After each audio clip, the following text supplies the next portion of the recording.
did you say that name? Hi, my name is Carlos, and welcome to Kino Rants. In spite of what the clickbait title might be suggesting, I'm not here to bash on Hollywood's latest blockbuster, nor am I here to tell you that you're wrong for liking something that's been panned by all professional critics.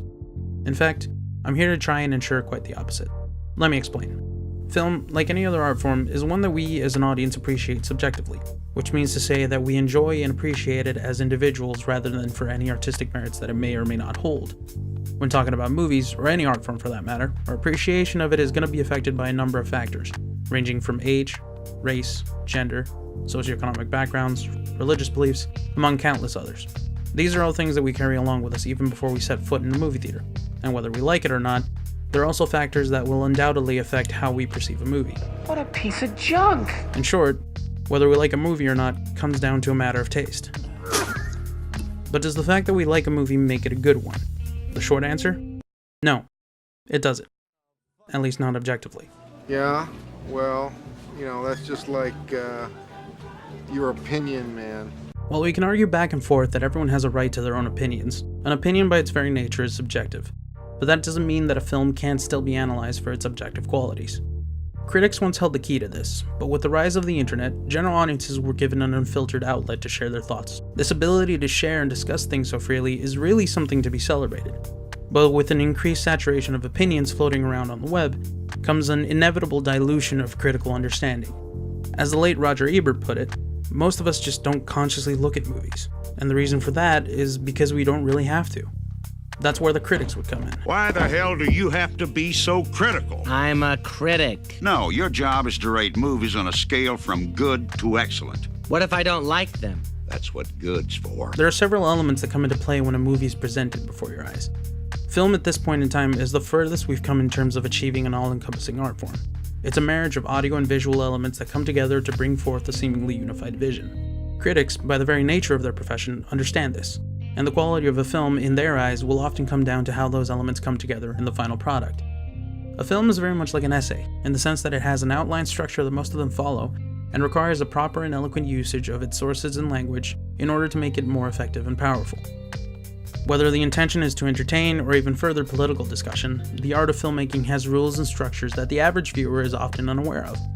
But as long as these rules are followed, at the very least a competent film can be expected to be seen. Now that's not to say that these rules shouldn't be bent or broken.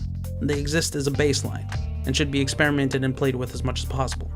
Otherwise, the landscape of film would be much more boring than what it is today. But what these guidelines do help in is in distinguishing a strong film from a weak one. If you were to outline the elements that form a film on a spreadsheet, the writing, the performances, the editing, the score, and such, and you were to ask yourself questions that focus purely on their successes and shortcomings in relation to the film as a whole, such as, do the writing and performances seem natural? How much is it? It'll be $18. Here you go. Keep the change. Hi, doggy. You're my favorite customer. Thanks a lot. Bye. Bye-bye. Are the character decisions sensical within the world of the film? This isn't right. We should split up.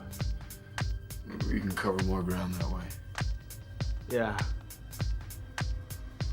Yeah, good idea. Really? But does the editing make any goddamn sense?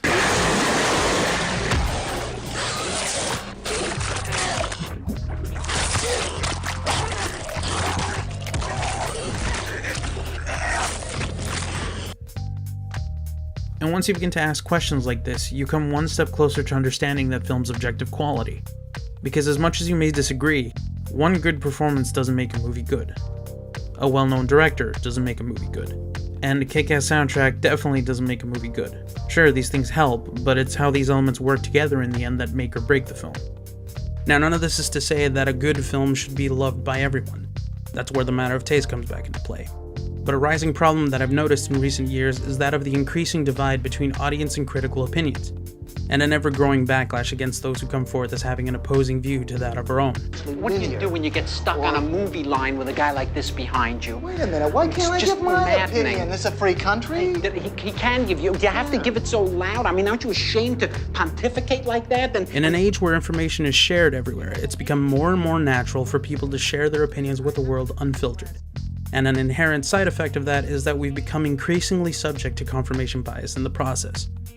All that this accomplishes is that it sours any potential discussion that can be brought up and brings the conversations to a screeching halt because differing opinions simply can't coexist. Amanda said that. The immediate reaction is, since someone says a movie that I like is bad, therefore they're saying that there's something wrong with me. Because taste and opinion are so directly linked to one's persona, a dismissal or challenge to that person's taste immediately becomes a personal attack in their eyes. And the natural response in that instance is to defend oneself. Well, listen to you. Telling me I can't do something because of the color of my skin? You're the racist. But what's more likely? That all critics conspire to bring down a film's rating because they're prepared to hate it? Or simply that the film might have had one too many shortcomings in the way that it was crafted? So what? Huh? What? Huh? So? What? What? Of course, absolute objectivity is impossible. Critics, like audiences, are individuals themselves, with their own biases and opinions. That's why we rely on sites like Rotten Tomatoes and Metacritic to aggregate their reviews and quantify them to find an average score. But for people whose profession is to watch movies all year round, I think we can trust that they know what they're talking about. Because they go in there to try and view the film as objectively as possible, whereas we'll go in there to have a good time, or to watch our favorite actor chew it up on screen, or just to kill 2 hours. This is boring. That doesn't mean that we always have to see eye to eye, and that's okay. A very small percentage of viewers is actually swayed by critical opinion, if at all, and it's been proven time and time again that a movie's critical rating has no effect on how much that movie makes. The main influence on people going to the movies is the ad campaign and the publicity campaign, and they will now spend, for a typical Hollywood picture, it is nothing for them to spend $20 million. So a juvenile attempt at shutting down one of these aggregator sites will not only do nothing significant to help a movie's box office earnings, it also won't stop the reviews from being written, because they're generally hosted on other sites.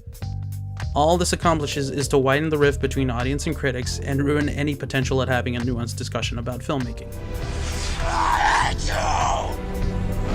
So why is it important to make the distinction between subjective and objective? If nothing else, it's important to challenge our views with opposing ones to better understand a world outside of ourselves. And understanding the difference allows one to have a dialogue without resorting to personal attacks. What are you gonna do, bleed on me? I'm invincible! This in turn may result in our minds being open to something we weren't aware of, or us managing to open someone else's mind. After all, how will we know what's bad if we don't understand what's good?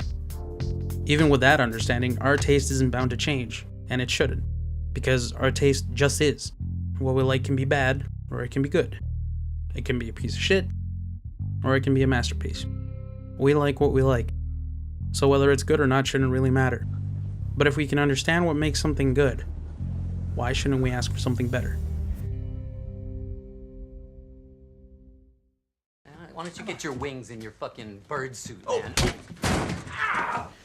Anyways, thanks for listening to me ramble on. Remember, we have a new video essay out every 2 weeks, so make sure to like, subscribe, and check out our channel for more video essays. Peace. I'm gonna grab up on your ass and choke you out! I'm gonna fucking choke you out!